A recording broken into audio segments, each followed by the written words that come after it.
Hi everyone, welcome or welcome back to my channel. If you have ever felt frustrated with your natural hair, trust me, you're not alone. I've been through every possible struggle in the book. Dryness, breakage, the endless hunt for perfect products, and don't even get me started on Frizz. But I finally found solutions that actually work.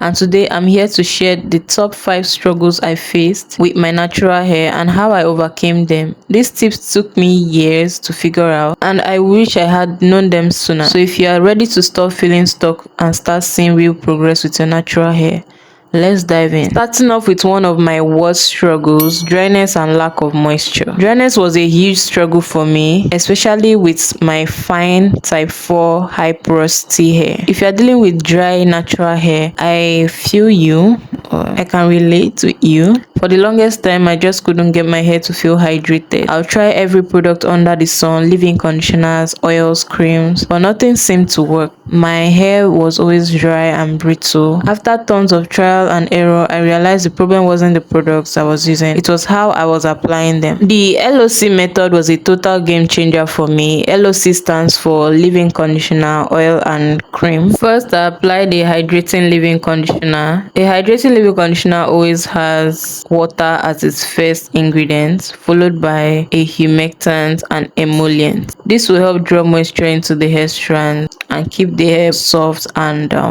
manageable. I then follow up with an oil. After using a leave-in conditioner, it's best to use like a lightweight oil if you have fine hair like me, something like argan oil, kaka oil, or just like an ayurvedic oil blend. Then I seal everything in with a thick cream to trap the moisture in for longer. I started noticing a difference within the first week. My curls or my hair strands felt softer, more defined, and finally hydrated. That habit of using oils to moisturize my hair, I had to stop doing stuff like that. Immediately my hair felt dry or somebody said, "Oh, your hair is dry, go and moisturize it." I'll get a cream and not check the ingredient list. I didn't even know that a moisturizer is supposed to contain water in its ingredient list. I just applied a oil-based cream to my hair, thinking my hair was moisturized, but actually I was sealing in the dryness. My hair kept feeling more dry, oily and brittle. So yeah, pro tip,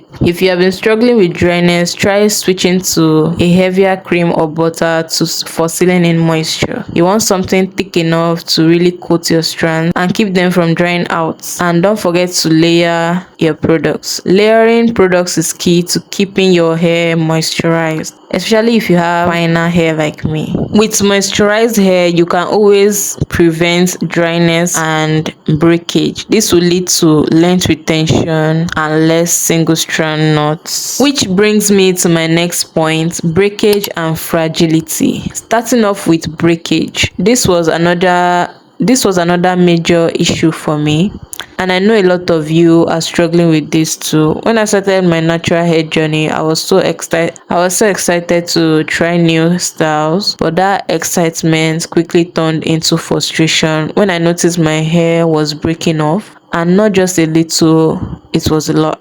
I tried to do like braided styles with extensions. I thought that was a protective style, right? And it felt like I was losing so much hair than I was actually growing. The biggest lesson I learned was less is more. Over manipulating your hair was leading to breakage. Wearing tight and heavy styles for my type of hair, my fine hair, doesn't like excess weight and stress on the strands. So that was constantly pulling and breaking off my hair strands. So I actually carried out the research to know what exactly are protective styles, because I was constantly doing these braids, getting tight styles, cornrows that were so tight, and I thought, oh, okay, my hair was protected now, it's supposed to grow and thrive. But in reality, it was just breaking off. It was brittle. I was always in pain. So after carrying out my research, I found out that mini twists and braids were actually nice protective styles that didn't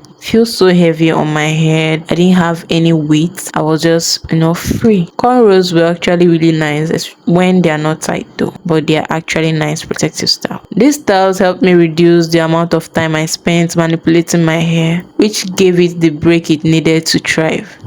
I also make sure to deep condition regularly.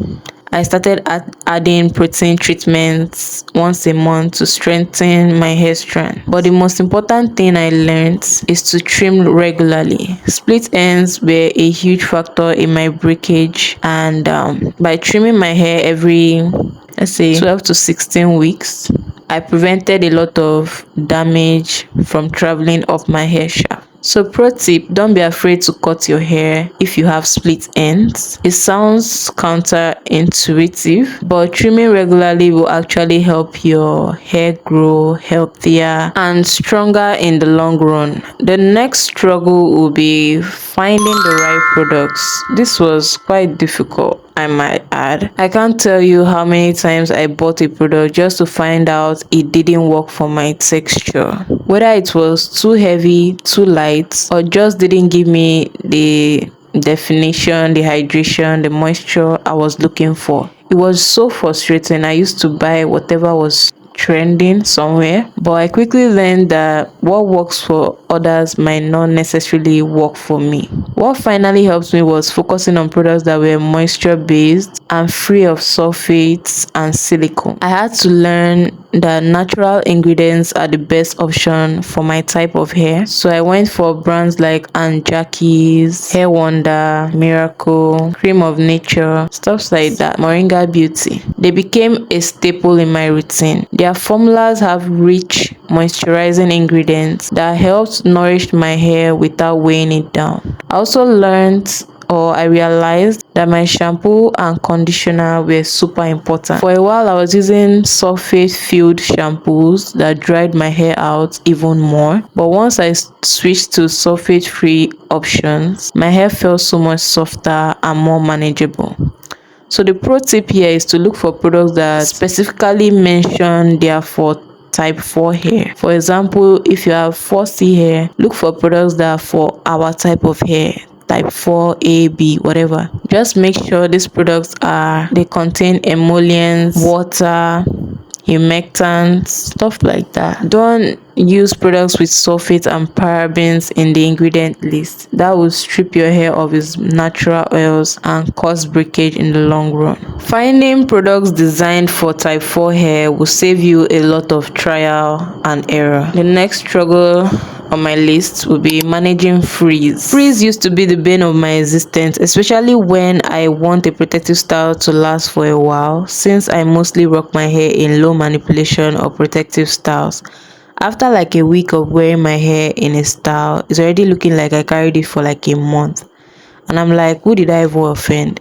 After I spent hours doing my hair, I can't just take it out after a week. It was really frustrating, but I found that gels and mousse with strong hold were great at combating frizz. Products like Eco Styler gel and any hydrating mousse I could find helps me reduce the appearance of frizz until the hair actually got to like 6 to 8 weeks before I either redo the front part of the style or just wear a wig at that point. I just didn't see the need to keep wearing it out.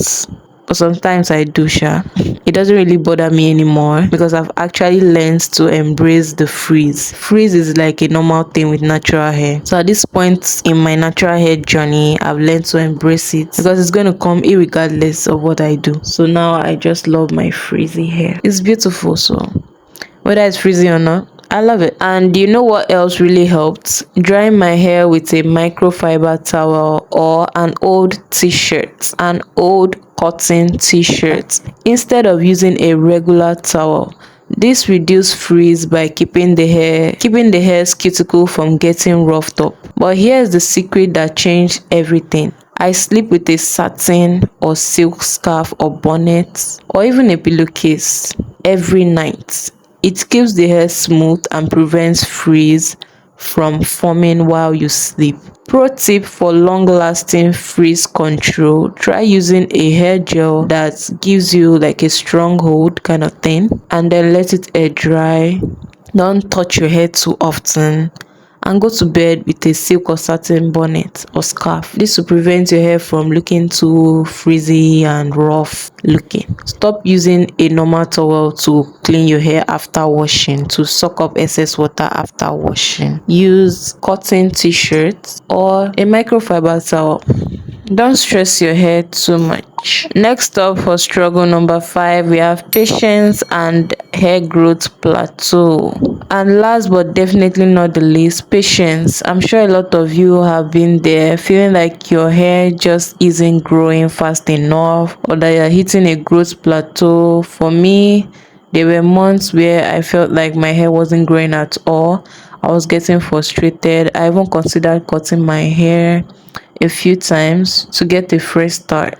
But then I realized it's all about being patient and consistent.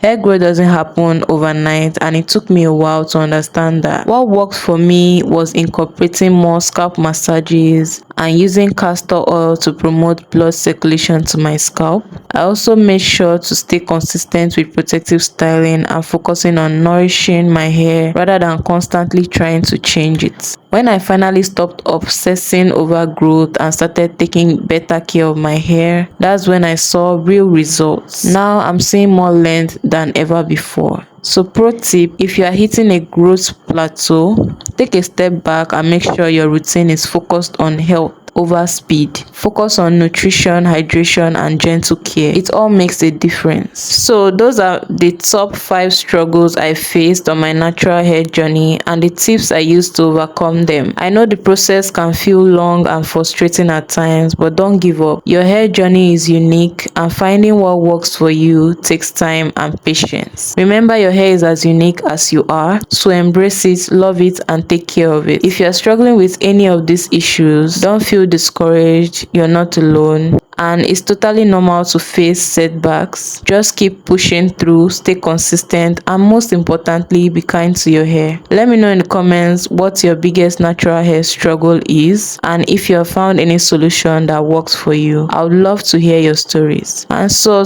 please do not forget to like, comment, subscribe, and share this video with other people that are also struggling with their natural hair so they could find solutions to their issues here as well. Thank you so much for watching, and I'll see you in my next one. Bye.